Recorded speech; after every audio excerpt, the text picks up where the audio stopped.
Vote নিয়ে আলোচনা এখন সারা দেশে। নানান বয়সী নানান পেশার মানুষ নির্বাচন নিয়ে কি ভাবছেন সেটা জানতে সারা দেশ ঘুরে বেড়াচ্ছে চ্যানেল আইয়ের ক্যামেরা। আজ জানবো নির্বাচন ঘিরে চাঁপাইনবাবগঞ্জের ভোটারদের কথা। আমরা একটা ভালো প্রার্থী চাই। কিরকম মানে যেরকম কোনো সন্ত্রাসবাদ করে না, কোনো খারাপ কাজে যায় না, যারা ভালো মানুষ, পাঁচ ওয়াক্ত নামাজ রোজা করে এবং সুস্থ সবল মানুষকে আমরা চাই।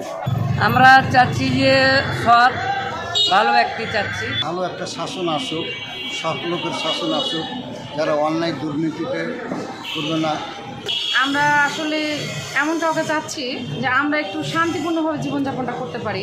চাঁপাইনবাবগঞ্জের জন্য কাজ করবে, রাস্তাঘাটের উন্নয়ন করবে, ট্রেন সংস্কার উন্নয়ন করবে এবং সারা বাংলাদেশের জন্য যে ভালো আইন পাস করবে এবং তাতে সম্মতি দিবে, এরকম আমরা আগামী জাতীয় নির্বাচনে আমরা প্রার্থী চাই। নির্বাচনে আমরা সুস্থ ও অগাধ নির্বাচন চাই এবং ভালো যেটা পদপ্রার্থী তারা চাই, যে রাস্তাঘাট ভালো করবে, ভালো আচরণ করবে, সাধারণ ভালো করবে, সাধারণ মানুষের কথা ভাববে, কৃষকের কথা ভাববে, তাকেই আমি নির্বাচিত করব। আমরা ভালো প্রার্থী চাচ্ছি যারা জনগণের সেবা করবে, স্কুল মাদ্রাসা ভালো ভালো কাজগুলো আছে ভালো কাজগুলো করবে, এগুলো আমরা চাচ্ছি।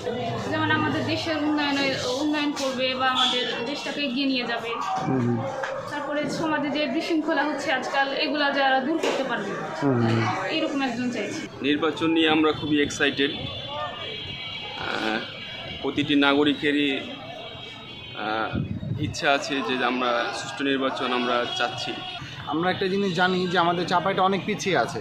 আমাদের চাঁপাই আমের রাজধানী হিসেবে পরিচিত, কাঁসার জন্য পরিচিত, নকশি খাতার জন্য পরিচিত, কিন্তু এগুলো আসলে আমরা মানে আমাদের যে চাঁপাইটাকে রিপ্রেজেন্ট করতে পারি না, বা আমরা সেইভাবে এখনও আমরা পিছিয়ে পড়ে আছি। সো আমাদের যিনি এমপি হিসেবে আসবে তিনি যেন আমাদের চাঁপাইটাকে তুলে ধরে এবং আমাদের চাঁপাইয়ের জন্য ভালো কাজ করে।